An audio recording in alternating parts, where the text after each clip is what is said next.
अब हमारा जो टॉपिक है वो देवनारायण योजना में वर्ण है, ठीक है भाई। और वर्ण का दूसरा नाम है वो अक्षर भी होता है। अब हम वर्ण पढ़ेंगे, लेकिन इससे पहले ना हम वो कंफर्म करेंगे कि हमारे देवनारायण योजना में कहां से क्वेश्चन किस प्रकार उठा है हिंदी में। तो आज ये हमारी फर्स्ट क्लास हिंदी की है, और रेगुलर अगर क्लास लेना कोई भी अगर बच्चा चाहता हो तो आयुष अवाना यूट्यूब चैनल है, उसको सब्सक्राइब करें और रेगुलर क्लास लें। 15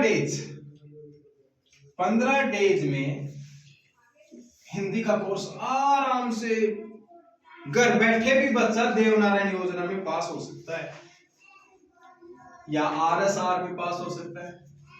मैथ की जो क्लास थी वो भी 15 दिन की है।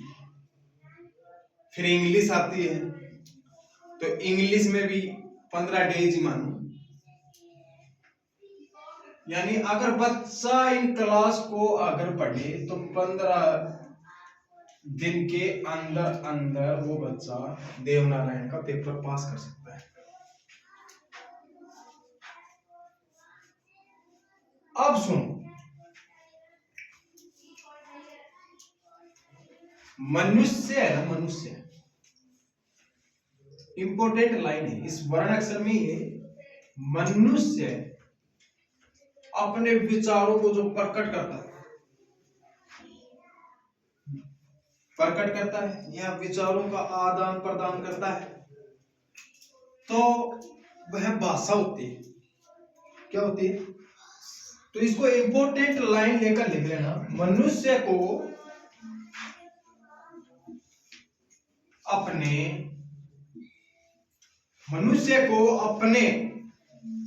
विचारों का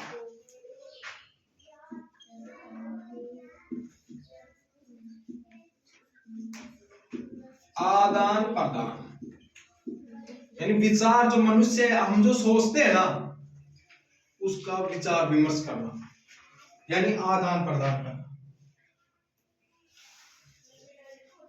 तो विचार मनुष्य है ना, वो अपने विचारों का जो आदान प्रदान करता है ना, मनुष्य है जो अपने विचार सोचता है उसका आदान प्रदान करता है। तो आदान प्रदान करने के लिए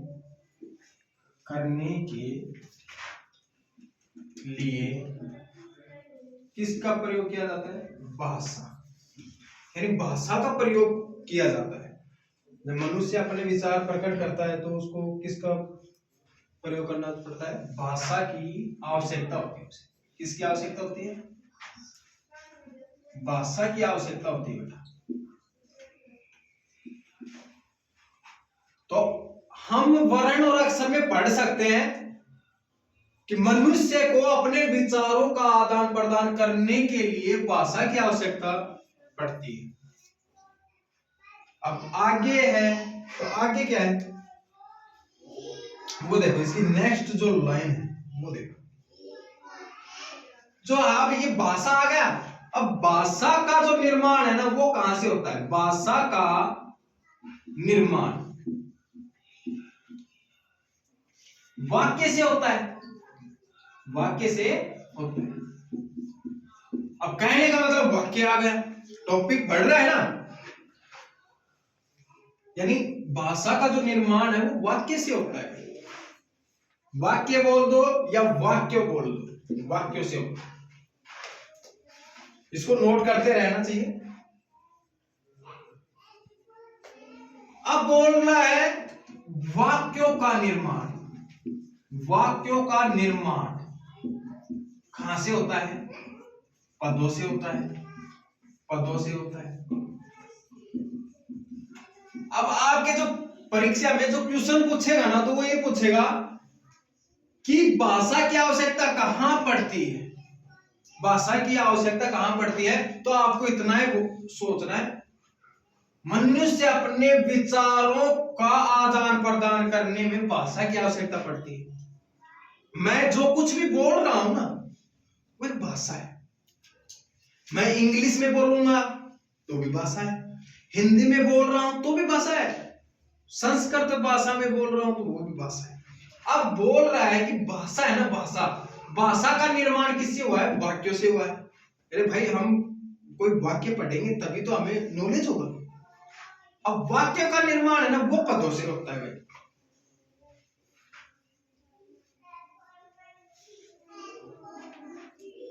अब कह रहे हैं कि पदों का निर्माण कहां से होगा? तो भाई पदों का निर्माण सार्थक शब्दों से होगा, यानी सार्थक शब्द। और वाक्य, अब पदों का जो निर्माण है ना, वो सार्थक शब्दों से होता है। अब जैसे इसका हम कर्म लगाते हैं, ठीक है, इसका कर्म किस प्रकार आएगा वो देखो। अब कर्म की है जो डायग्राम है वो बढ़वा देता हूं। अब इसके अंदर अपना जो है वो आपको समझ में आ जाएगा कि किससे किसका। अब देखो, वर्ण बोल दो, अक्षर बोल दो या ध्वनि बोल दो, यानी वर्ण, अक्षर और ध्वनि है ना, ये तीनों एक ही है। अगर आपको पूछ ले कि वर्ण, अक्षर या ध्वनि, ध्वनि का दूसरा नाम वर्ण भी है, अक्षर भी, अब पूछ ले आगे, तो इनसे ना किसका वो शब्द, इससे बने शब्द। शब्द से क्या बनेगा? आगे बढ़ेंगे तो शब्द से बनेगा पद। क्या बनेगा? पद। पद से क्या बनेगा? वाक्य। क्या बनेगा? वाक्य।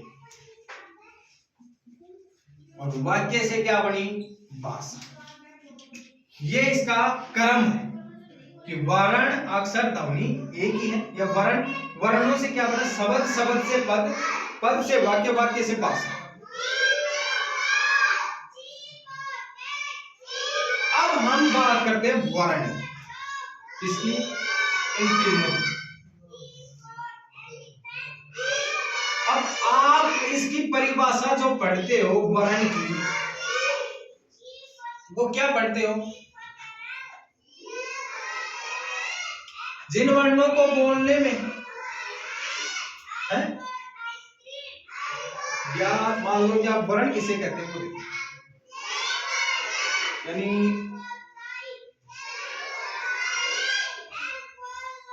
वर्ण है, तो वर्ण में क्या है? खंड ना हो। तो देखो, जिस वर्ण के खंड नहीं होते, जिस वर्ण के खंड नहीं होते,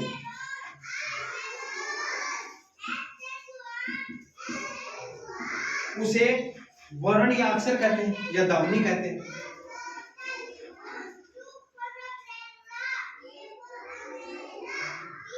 या फिर हम ये भी बोल सकते हैं, मुख से निकलने वाली अखंड ध्वनि को वर्ण या अक्षर कहते हैं।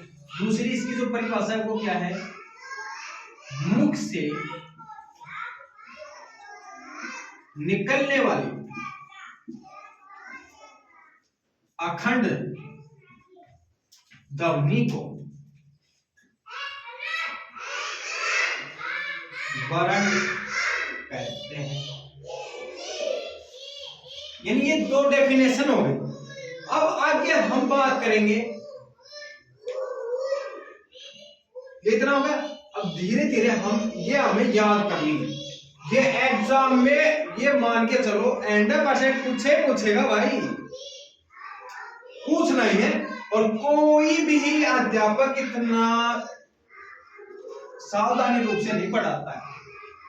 अब वो पढ़ाते हैं ओनली फॉर वर्ण। अगर टॉपिक दे दिया तो वर्ण तक सीमित रहेंगे। उनको ये नहीं, अगर मालूम भी होगा ना तो वो इतना नहीं पढ़ाते डीपली कि मनुष्य है ना। अरे वर्ण अक्षर तो मेरे को पता है, लेकिन मैं मुंह से बोलूंगा तभी तो मेरे को उसका नॉलेज होगा। तो मनुष्य अपने विचारों का जो आदान प्रदान करता है वो भाषा क्या, उसे बोलने के लिए भाषा होनी चाहिए, भाषा, लैंग्वेज। उसके बाद में भाषा का जो निर्माण है वो कहां से होता हुआ, कैसे होता है, ये इसके अंडरलाइन कर लेना। अगर वहां पर पेपर में क्वेश्चन आएगा भाषा का निर्माण किससे होता है, तो आपको ऑप्शन में मिलेगा क्या, वाक्य। अगर आपको पूछ ले वाक्यों का निर्माण किससे होता है, तो आपको ऑप्शन में मिलेगा पद। अगर पूछ ले पदों का निर्माण कहां से होता है, तो फिर आपको ऑप्शन में मिलेगा सार्थक शब्द। ठीक है। अब मनुष्य अपने विचारों का आदान प्रदान किससे करता है भाई, भाषा से करता है। फिर आ जाओ भाई, जिस वर्ण के खंड नहीं होते वो वर्ण अक्षर ध्वनि तीनों ही, लेकिन मुख से निकलने वाली अखंड ध्वनि को भी वर्ण अक्षर ध्वनि कहते हैं। अब नेक्स्ट जो टॉपिक है वो देखो। अब ये इंपॉर्टेंट लाइन है, इससे बाहर कोई क्वेश्चन नहीं जाएगा। देवनारायण में अगर हिंदी, मैथ और मैं जो जिस विषय में अगर मैं पढ़ा रहा हूं तो 100 क्वेश्चन आते हैं देवनारायण योजना में। 100 क्वेश्चन में से 99 क्वेश्चन अगर मिल जाए आपको तब तो क्लास ओके है भाई। और ये क्लास अभी 21 जनवरी 2025 से शुरू हुई है। लेकिन मेन रीजन क्या है, ये देवनारायण योजना के बच्चे ये किताबों को क्या करते हैं, रटते हैं। क्या करते हैं, रटते हैं। उनमें से ज्यादातर 70 क्वेश्चन आ जाते होंगे किताबों में, लेकिन अब इनमें क्या कर दिया, मेरिट बेस बढ़ा दिया है। अब इसमें क्या नाम है, एमबीसी यानी गुर्जर, एससी और एसटी, 3 वर्ग में मान लो 1500 सीटें होती हैं, अलग अलग भर्ती होती है। तो मैं तो सभी बच्चों से एक ही बात कहना चाहता हूं कि क्लास है, क्लास लो, चैनल है, चैनल भाई मैं कल भी बताया था, वापस बता रहा हूं, AYUSH आयुष अमन। इसको सब्सक्राइब करते ही आपको हर क्लास आपको मिल जाए। तो YouTube चैनल पे आयुष अमाना सर्च कर लो और क्लास ओनली फॉर 15 दिन की क्लास है। अब हम नेक्स्ट चलते हैं। अब चलो, हमने तो यहां तक वर्ण पढ़ लिया है, अब वर्ण भी पूरा नहीं हुआ, लेकिन अभी हम क्या है उसको इंपॉर्टेंट रूप से चल रहे हैं।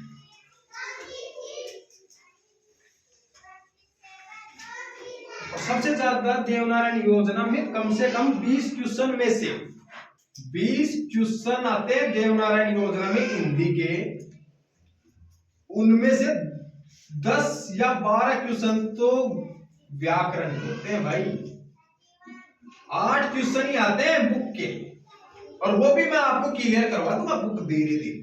लेकिन 15 दिन में आपकी बुक भी कंप्लीट होगी और व्याकरण भी कंप्लीट होगा। अब चलो हम नेक्स्ट पढ़ते हैं।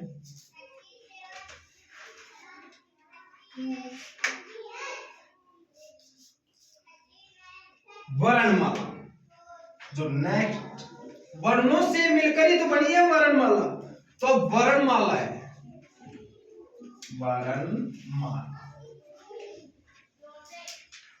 अब वर्णमाला क्या है वो देखो। पूर्व निश्चित, पूर्व निश्चित यानी पहले, पूर्व निश्चित या निश्चित क्रम, पूर्व निश्चित या निश्चित,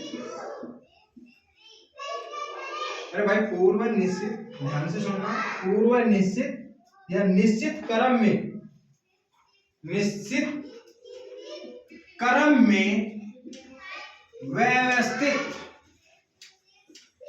व्यवस्थित यानी पूर्व निश्चित या निश्चित क्रम में व्यवस्थित लिखित संपूर्ण ध्वनि लिखित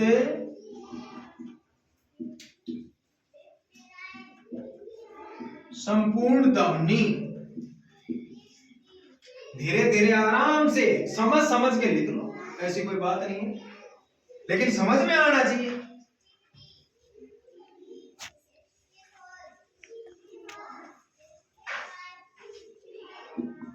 चिन्हों का समूह,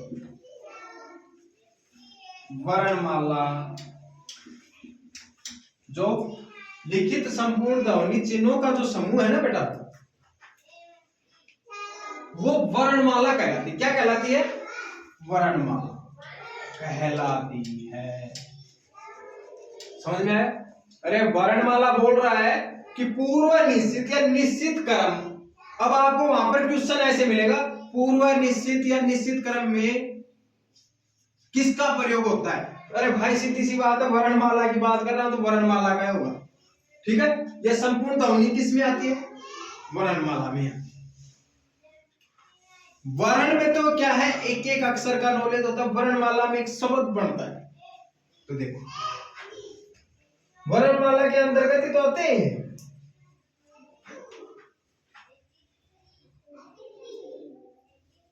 अब हम बात करते हैं यहां पर एक डायग्राम। अब आपको पता है, ध्यान से देखो, आपको पता है वर्ण है, क्या है? वर्ण। तो वर्ण का दूसरा नाम अक्षर है, ध्वनि भी है। तो कुल वर्ण बेटा कितने होते हैं? 40। कितने होते हैं? 40। उसके बाद में वर्ण है, वर्ण को दो भागों में बांटा गया है। एक तो होता है स्वर और एक होता है व्यंजन। और संस्कृत भाषा में, वैसे आपके देवनारायण में संस्कृत तो आएगी नहीं, लेकिन मैं बता देता हूं, संस्कृत भाषा में वर्ण है ना, वो जो ये अपने जो स्वर होते हैं ना, वर्ण तो दो भागों में बटे होते हैं, लेकिन स्वर है ना वो 3 भागों में बटे होते हैं। और हिंदी वर्णमाला में ना 2 भागों में बटे होते हैं। तो देखो अब इतना ही लिखो, आगे बताऊंगा फिर। 11 तो होते हैं स्वर और 33 क्या होते हैं बेटा? व्यंजन। ठीक है, इतना डायग्राम होगा। उसके बाद में आ जाओ अब नेक्स्ट।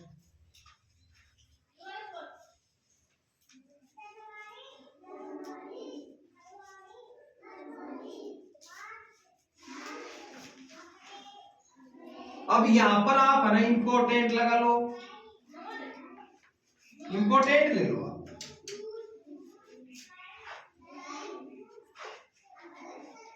ये क्या बोल रहा है कि हिंदी हिंदी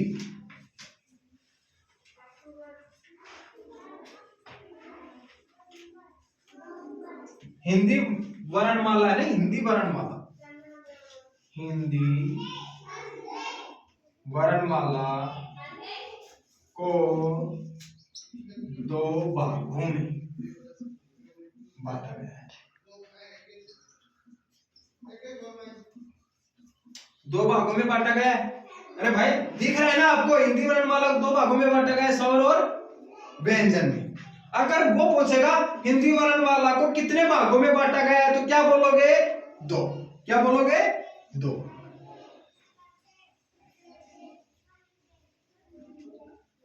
अब देखो ये भी भाई इंपॉर्टेंट है। वर्णमाला का तीसरा, वर्णमाला का जो तीसरा है ना, क्या कर रहा है बेटा? रख दे इसको। क्लास के टाइम पे बदमाशी नहीं। वर्णमाला का तीसरा भाग क्या होता है? अयोगवा होता है। क्या होता है? अयोगवा। ये उसका तीसरा भाग होता है वर्णमाला का।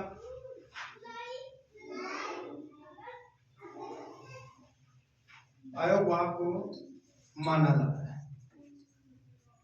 माना जाता है। अब ये लाइन मैं इसको शॉर्ट विधि में मैं लिखवा रहा हूं आपको, कि ज्यादा आपको डीपली मेहनत नहीं करनी पड़े, यानी याद हो जाते हैं। आपसे कोई भी पूछ ले वर्णमाला का तीसरा भाग किसे माना जाता है, आपको ऑप्शन में मिलेगा अ योग वा है। ये 2018 में आया था हिंदी में, 2018 में आया था ये क्वेश्चन। लेकिन सभी बच्चों का ये क्वेश्चन क्या हुआ बेटा, गलत हुआ। क्या हुआ? गलत हुआ, क्योंकि इतना डीपली कोई पढ़ाता था नहीं। अगर हम पहले से ही अपनी तैयारी ठोस रखें ना, तो क्वेश्चन हमें आना ही आना।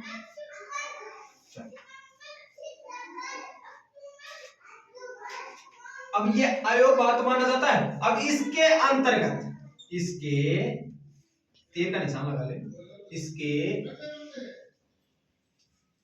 अंतर्गत, इसके जो अंतर्गत है ना, वो क्या क्या शब्द आते हैं, क्या क्या वर्ण आते हैं, तो देखो ये तो सभी का देखा हुआ होगा। है अंग अंगूर सभी का देखा है ना। तो इससे ये कौन से में आता है? अनुस्वार में। कौन से में आता है? अनुस्वार। अगर ये पूछ ले ये शब्द कौन सा है, तो आपको ऑप्शन में मिलेगा अनुस्वार। अगर पूछ ले अनुस्वार शब्द बताओ, तो अंग अंगूर। फिर दूसरा क्या है? या है। ये किस में आता है? विसर्ग। किस में आता है बेटा? विसर्ग में। ठीक है। अगर आपको पेपर में क्वेश्चन आ जाए है कौन सा वर्ण है, तो क्या लिखोगे? विसर्ग। समझ में आ गया? ये क्या है, इसमें ये अंग है तो अनुस्वार भी शामिल होता है, अंग है विसर्ग। ये क्या होते हैं? शामिल होते हैं। क्या होते हैं? शामिल होते हैं। अब ये शामिल हो गए।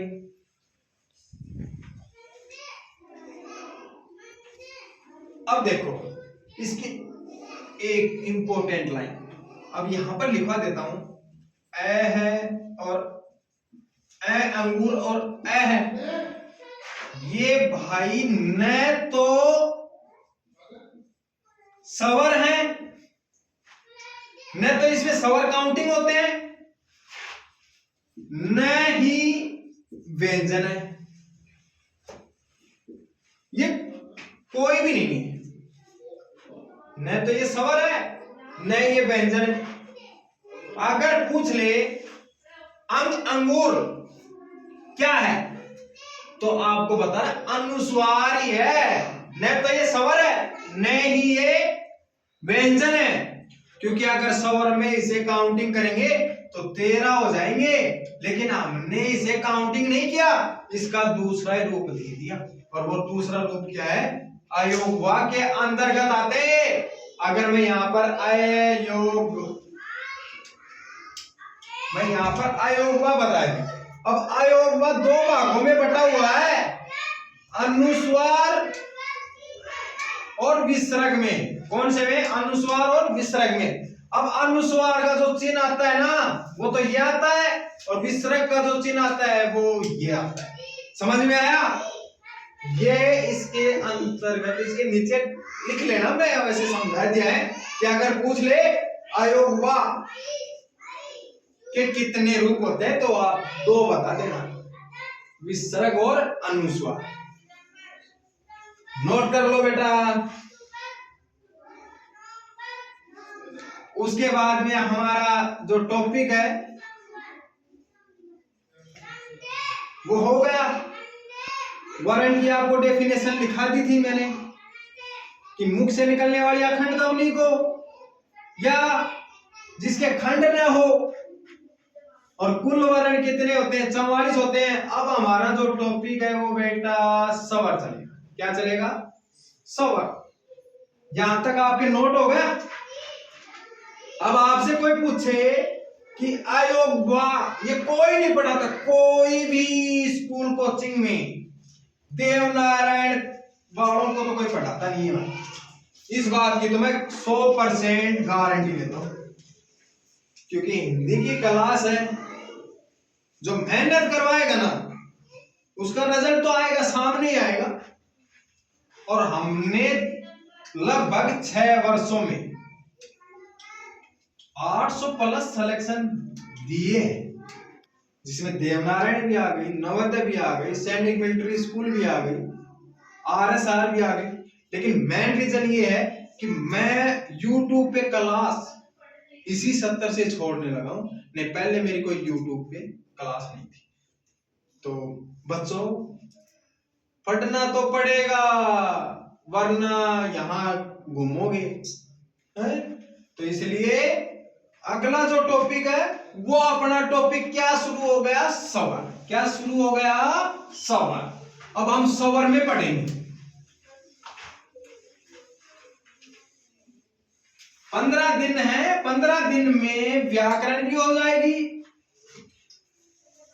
और आपकी बुक भी हो जाएगी। मेरे को बता देना, मैं जल्दी जल्दी क्या करता हूँ, रफ करता हूँ। इसीलिए अगर किसी बच्चे का नहीं होता है, और आपको भी एक बात बता देता हूं मैं, नोट कर लो। जो आप ये नोट कर रहे हो, अगर आपके समझ में नहीं आ रहा है तो भाई सभी के पास मोबाइल तो होगा घर पे, तो YouTube पे जाना और आपको तो पता होगा किस चैनल पे क्या क्लास, तो क्लास आपको ये मिलती रहेगी तो और ज्यादा बेटर रहेगा। क्योंकि घर पे क्या करते हैं, हम जाते हैं खेलने का काम करते हैं। ये खेलना बंद कर दो, ये 3-4 महीने हैं, इसमें मेहनत करो। आ जाओ भाई। अब जो हमारा जो टॉपिक है वो है सवर। अब मैंने अभी जस्ट पहले बताया था कि सवर कितने होते हैं, 11 होते हैं। कितने होते हैं, 11। कितने होते हैं बेटा, 11।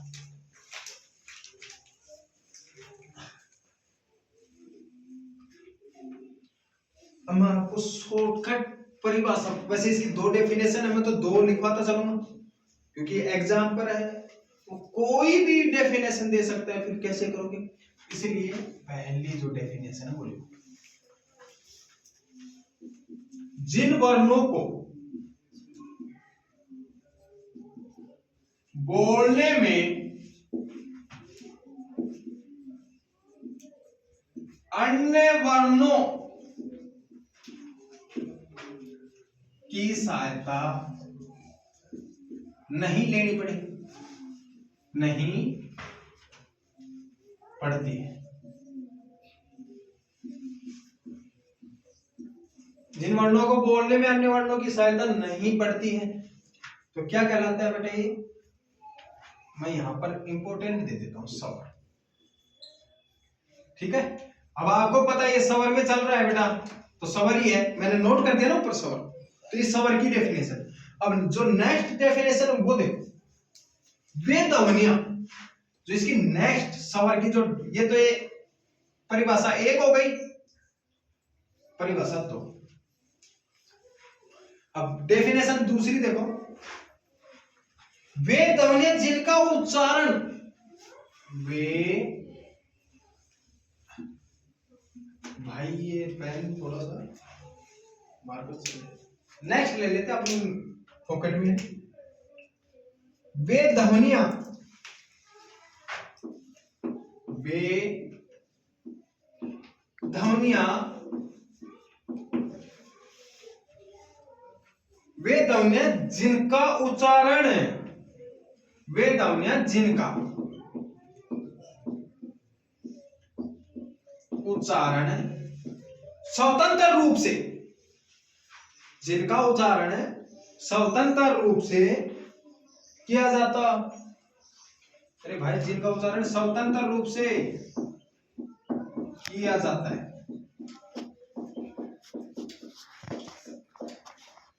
दोबारा सुनो, वे ध्वनियां जिनका उच्चारण स्वतंत्र रूप से किया जाता है उन्हें क्या कहते हैं बेटा, सवर कहते हैं। क्या कहते हैं, सवर कहते हैं। यानी ये डेफिनेशन भी आ सकती है, पेपर में पूछेगा वे ध्वनियां जिनका उच्चारण स्वतंत्र रूप से किया जाता है क्या कहलाता है, तो आपको ऑप्शन में मिलेगा सवर।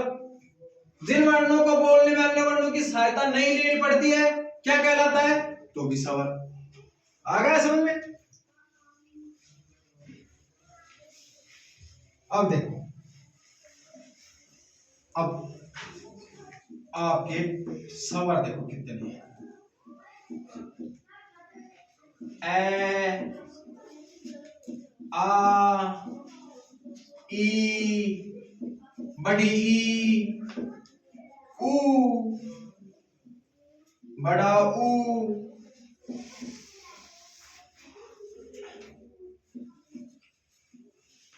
रीरिशियल, ए, आई, ओ। अब देखो ये काउंटिंग करो, 11 है क्या? 1 2 3 4 5 6 7 8 9 10 11, यानी टोटल कितने हो गए बेटा? ये 11। यानी अब मैंने अभी नेक्स्ट पहले ही बताया था कि अंगूर और है आते तो इसी लाइन में है ना, लेकिन वो कौन से में आते हैं? अयोगवा में। और अयोगवा में भी क्या नाम है इसका? इसका तो अनुस्वार और इसका विसर्ग, अभी बताया था। तो आप चलो आगे, दिख तो रहा ना बच्चे? आ जाओ नेक्स्ट।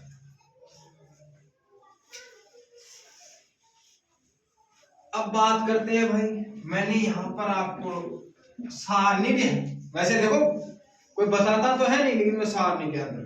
अब कुल स्वर तो कितने हैं बेटा? 11, और इसके भी दो भेद होते हैं, ह्रस्व स्वर, दीर्घ स्वर। अब बात करते हैं, ह्रस्व स्वर होते हैं 4, दीर्घ स्वर होते हैं 7। ह्रस्व स्वर कौन कौन से होते हैं? ए, ई, ऊ, री। और ये कौन कौन से होते हैं? आ, है, ई, ऊ, ए, आई, ओ, आओ। कहने का मतलब ह्रस्व स्वर 4 होते हैं, दीर्घ स्वर 7 होते हैं। यहां तक बेटा नोट कर लो।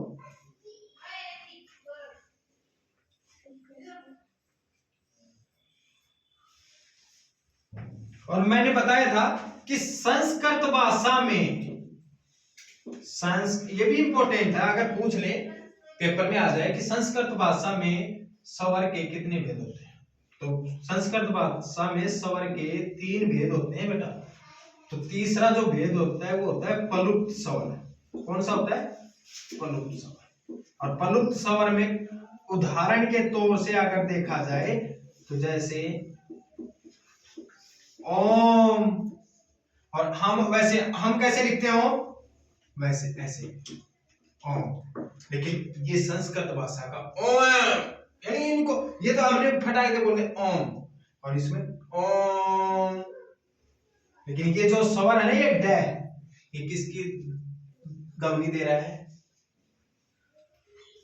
किसकी दे रहा है? तो चलो भाई आगे से रब कर दूं क्या ऊपर से? लो भाई,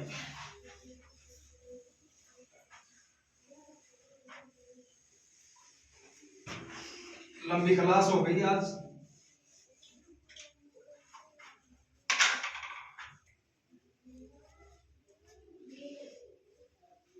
अब हम पढ़ते हैं ह्रस्व स्वर।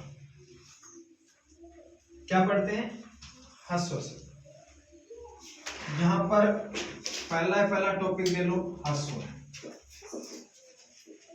अब ह्रस्व स्वर के कितने नाम होते हैं वो तो सुन लो भाई, नहीं सुनोगे क्या?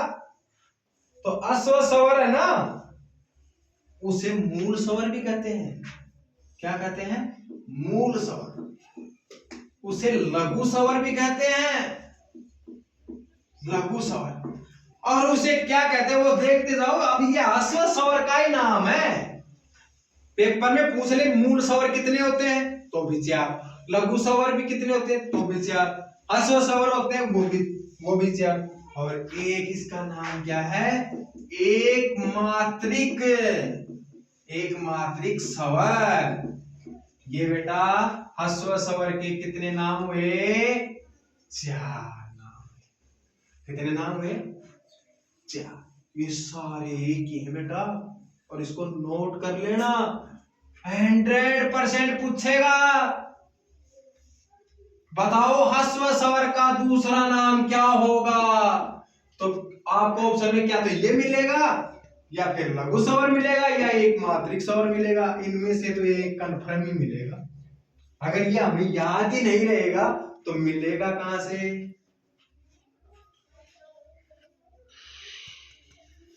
अब सुनो, अब क्या कह रहा है कि अश्व स्वर, मूल स्वर, लघु स्वर, एक मात्रिक स्वर होता क्या है? तो देखो, जिन स्वरों को बोलने में, जिन स्वरों को बोलने में कम से कम समय लगे, क्या लगे? कम से कम समय लगे, तो क्या कहलाता है बेटा? वो ह्रस्व स्वर कहलाता है, मूल स्वर कहलाता है, लघु स्वर कहलाता है, एक मात्रिक स्वर कहलाता है। अब इसका चिन्ह भी होता है बेटा, इंपॉर्टेंट लाइन है। ह्रस्व स्वर हो या मूल स्वर हो या लघु स्वर हो या एक मात्रिक स्वर हो, इसका चिन्ह क्या है? तो चिन्ह याद रखना, रख लोगे? तो ये इसका चिन्ह है। अब ये होते कितने हैं? तो 4 होते हैं, और 4 अभी बताया था मैंने सारणी में, ए, ई, उ और रे, ऋषि बताया था ना बेटा। ये 4 होते हैं, बस ये 3-4 लाइन है भाई इसकी स्वर की। अब हम बात करते हैं दीर्घ स्वर। दूसरा क्या था? दीर्घ। अरे दीर्घ का मतलब, अरे सीधी सी बात है, अश्व का मतलब होता है छोटा, दीर्घ का मतलब होता है बड़ा। तो दूसरा क्या है? दीर्घ स्वर। क्या है? दीर्घ स्वर। अब दीर्घ स्वर के भी भाई नाम देखो क्या क्या होते हैं, ये याद रख लेना, पेपर में आ सकते हैं। अब दीर्घ स्वर का दूसरा नाम होता है मिश्रित स्वर। मिश्रित स्वर है, संधि स्वर। देखो क्या क्या लिखा है, संधि स्वर, द्विमात्रिक स्वर,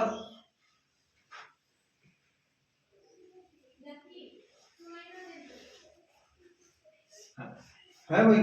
देखो द्विमात्रिक,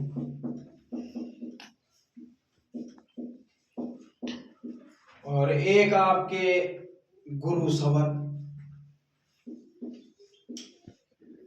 गुरु स्वर।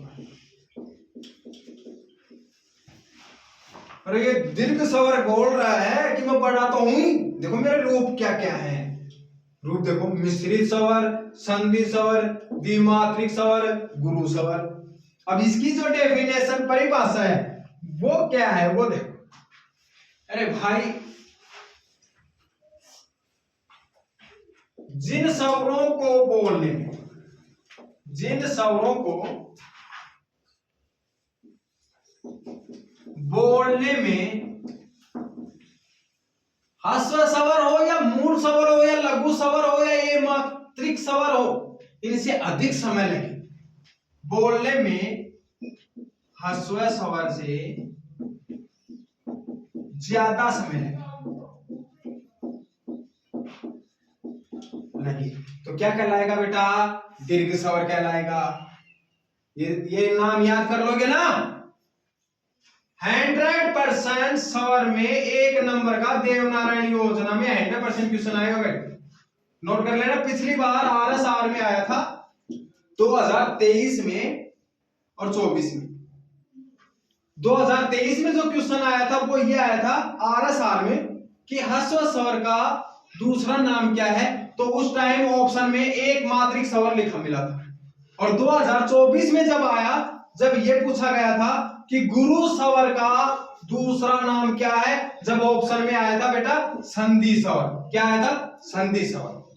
तो ये पेपर में आते हैं, और उसी आधार से फिर मैं इस बार सोचा कि चलो, कुछ बच्चे ऐसे होते हैं जो कोचिंग में पढ़ने योग्य नहीं होते हैं, वो घर से ही पढ़े। और मैं तो ये चाहता हूं कि जो बच्चा, अगर पैसा ही एक अनिवार्य नहीं होता है, अगर जो बच्चा अगर फोन पे इस क्लास को ले लेगा तो मैं 99% गारंटी लेता हूं वो बच्चा सिलेक्शन होगा। 99%। अब मैं बता देता हूं, आरएसआर में ओनली फॉर 100 सीटें होती है बेटा, और 100 सीटें होती है वो ओनली फॉर बॉयज की होती हैं। अगर मैं बता देता हूं किसी को अगर नहीं पता, तो आरएसआर में 100 सीट होती है वो बॉयज की होती है। किसी भी वर्ग का बच्चा हो सकता है, लेकिन होना चाहिए 5th क्लास का, होना चाहिए 5th क्लास का ही। और देवनारायण में तो मैं अभी मैथ वाली क्लास में बताया था, एमबीसी, एससी और एसटी, इसमें लड़का और लड़की देवनारायण में शामिल हो सकते हैं, लेकिन आरएसआर ओनली फॉर लड़कों की। तो हम कहां चल रहे थे कि जिन स्वरों को बोलने में हस्व से ज्यादा समय लेते हो भाई। अब हस्व से ज्यादा समय लग रहा है तो सीधी सी बात है वो दीर्घ स्वर होता है, और दीर्घ स्वर होते हैं 7। कितने होते हैं बेटा? 7। लेकिन उससे पहले इसका जो चिन्ह है ना, चिन्ह, दीर्घ स्वर का जो चिन्ह होता है ना, चिन्ह, वो पूछ सकता है कि दीर्घ स्वर का कौन सा चिन्ह है। तो दीर्घ स्वर का जो चिन्ह है ना बेटा, ये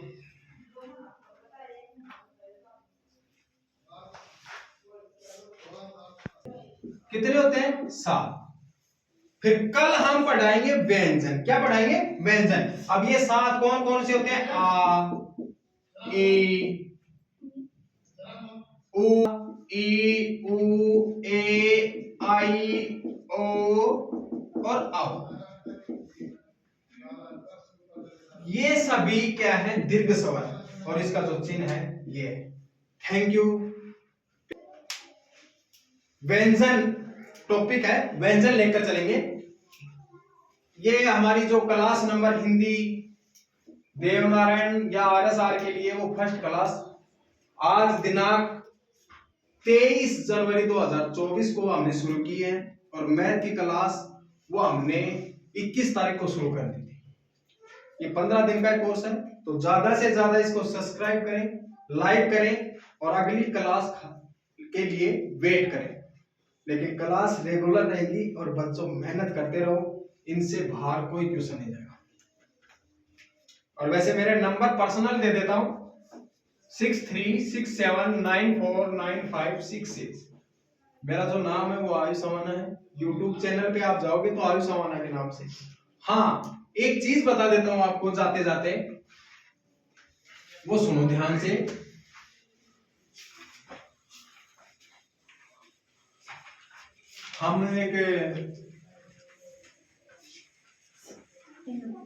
हमने कुछ निर्णय लिया है, देवनारायण योजना हो कुछ भी।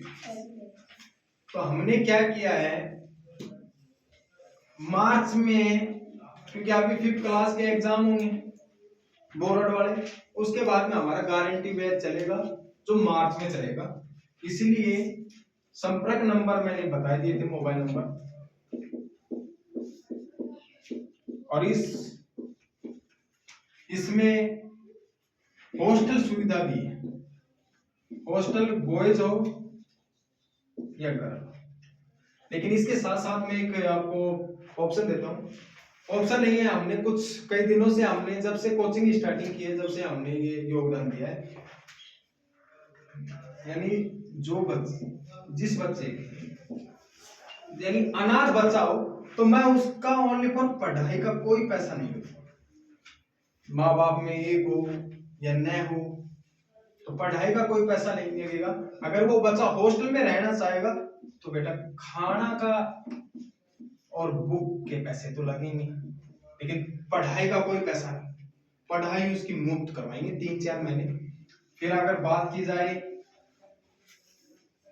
जिस घर में सरकारी नौकरी नहीं है, जिसका पिताजी मान लो कुछ काम करता हो, प्राइवेट काम करता हो, तो उसकी पढ़ाई में 15% फीस छूट कर देंगे। कुल फीस में से 15% फीस माफ हो जाएगी। और इसमें अब टाइम कम बचा है, तो इसलिए ज्यादा से ज्यादा बच्चे इस क्लास का अनुभव उठाएं। Thank you.